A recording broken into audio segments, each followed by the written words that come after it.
प्रिय भाई और बहनों, आज पास्का का 6वां रविवार है।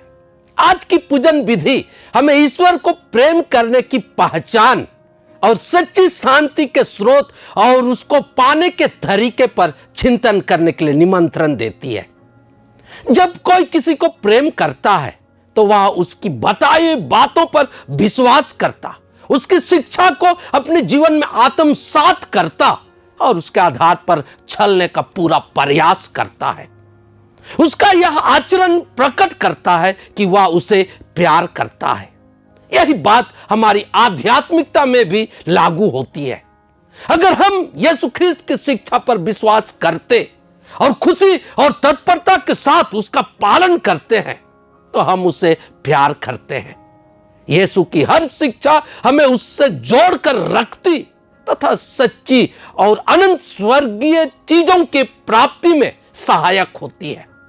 इसलिए हमें चाहिए कि हम यीशु और उसकी शिक्षा से वास्ता रखें, अपने जीवन में यीशु और उस शिक्षा को आत्मसात करें और उस आधार पर अपने जीवन को जिएं। ईश्वर प्यार करने का स्वभाव हर इंसान को दिया है और यह प्यार कभी असफल नहीं होता है। इसी प्यार से प्रेरित होकर हर व्यक्ति को यह जानने की लालसा रहती है कि कौन उसे प्यार करता है और कितना प्यार करता है।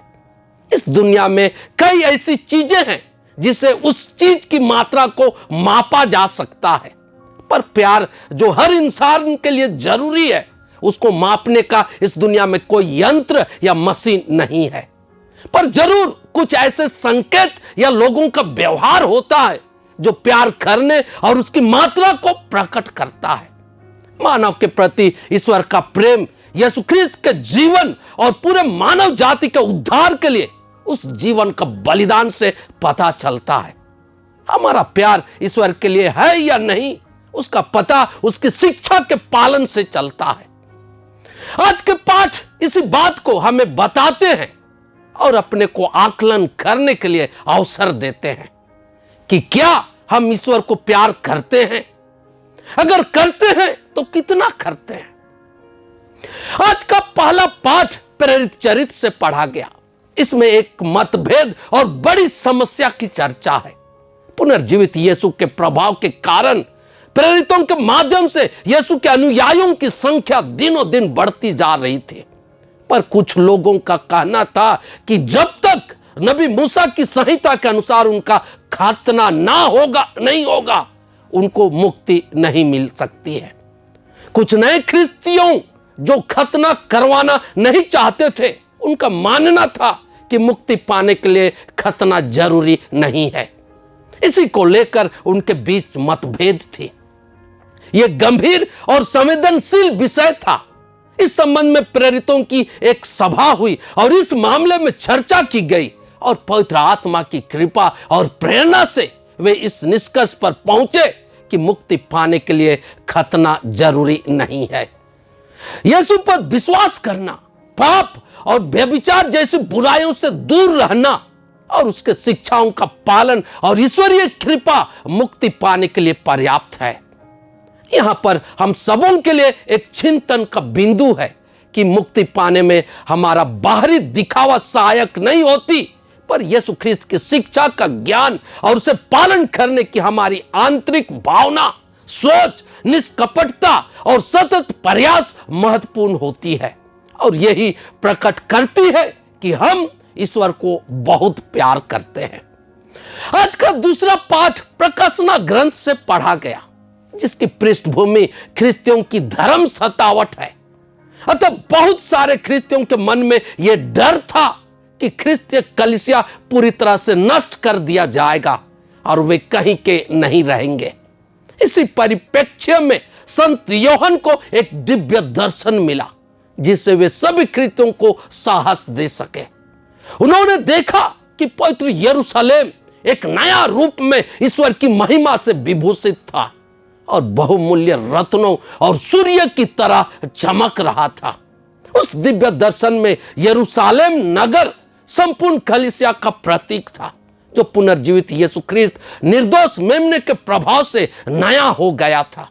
वह दिव्य दर्शन यह संदेश दे रहा था कि वह कलीसिया कभी नष्ट नहीं होगा, वह सदा के लिए बना रहेगा और बिना सूर्य और चंद्रमा के भी पुनर्जीवित यीशु ख्रीस्त के प्रभाव से सदा प्रकाशमान रहेगा।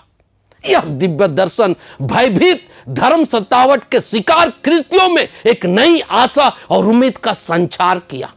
यह पाठ हमारे लिए भी आशा का संदेश देता है कि हम भी जीवन के उतार चढ़ाव और दुनिया के बुराइयों से विचलित ना हो, पर जो विश्वास और धर्म शिक्षा बपतिस्मा ग्रहण करने के कारण हमें मिली है उसमें हम दृढ़ रहें। उसी विश्वास और शिक्षा से सांसारिक जीवन की चुनौतियों और संघर्षों का सामना करें। इस सच्चाई को मन में बैठा लें कि वर्तमान का सांसारिक जीवन आगे की जीवन की तैयारी है, इसलिए हम अपने विश्वास में दृढ़ रहें। उस विश्वास से मिली शिक्षा को ईमानदारी पूर्वक जिए। ऐसा करने से एक दिन हम भी नया यरूशलेम रूपी नगरी के सदस्य होंगे और वहां हमें ईश्वर की महिमा प्राप्त होगी। आज का सुसमाचार संत योहन के सुसमाचार से पढ़ा गया। यह अंश अंतिम ब्यालू के परिप्रेक्ष्य में है। यीशु ख्रीस्त को पता था कि उनके जाने की घड़ी आ गई है। इस बात को वे खुलकर अपने शिष्यों को बता रहे थे और उनके चले जाने के बाद के लिए कुछ दिशा निर्देश दे रहे थे।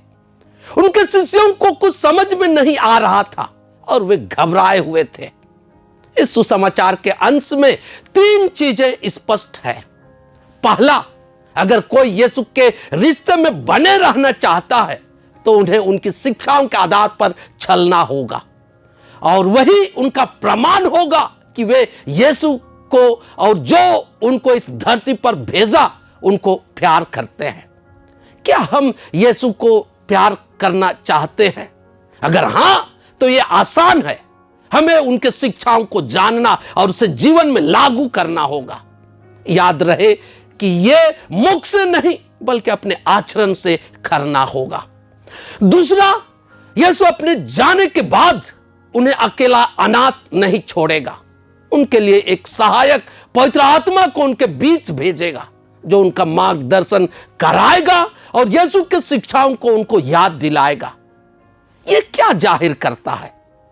यीशु कितने उदार और अपने लोगों के प्रति कितनी हमदर्दी रखते हैं। यह वास्तव में उनके अनुयायियों के लिए एक बड़ा वरदान और सहायक है।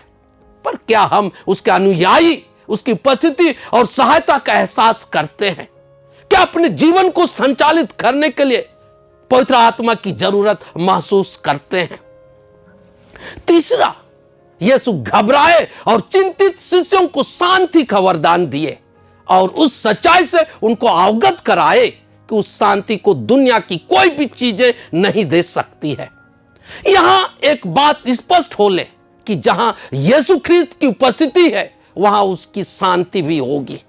दोनों साथ साथ चलते हैं। वर्तमान समय में गौर कीजिए, कितने ऐसे चीजें और हरकतें हैं जो लोगों को अशांत और बेचैन करती है। लोग शांति पाने के लिए तरसते हैं और दर दर भटकते हैं, पर उन्हें वह नहीं मिलती। सांसारिक ज्ञान के आधार पर उसे वे दुनिया की क्षणिक चीजों, धन दौलत, पद प्रतिष्ठा में खोजते हैं। वे यीशु की शिक्षा के विरुद्ध मनोभाव, स्वार्थ और घमंड से भरकर उसे पाना चाहते हैं। क्या इस तरीके से उन्हें शांति मिलेगी? शांति का स्रोत ईश्वर है और यह उसकी उपस्थिति और संरक्षण में ही मिल सकती है। अतः शांति पाने के लिए हमें ईश्वर से संयुक्त होना होगा। उसके नियम और व्यवस्था के आधार पर अपने जीवन को संचालित करना होगा। क्या हम ऐसा कर सकते हैं? अतः आइए इस मिसा बलिदान में एक दूसरे के लिए प्रार्थना करें कि हम सब ईश्वरीय विश्वास में दृढ़ हों और उस ईश्वर से जुड़े रहने का हर प्रयास करें, उसी से संचालित होकर अपने जीवन को जिए। ऐसा करने में ईश्वर हमारी मदद करे। आमीन।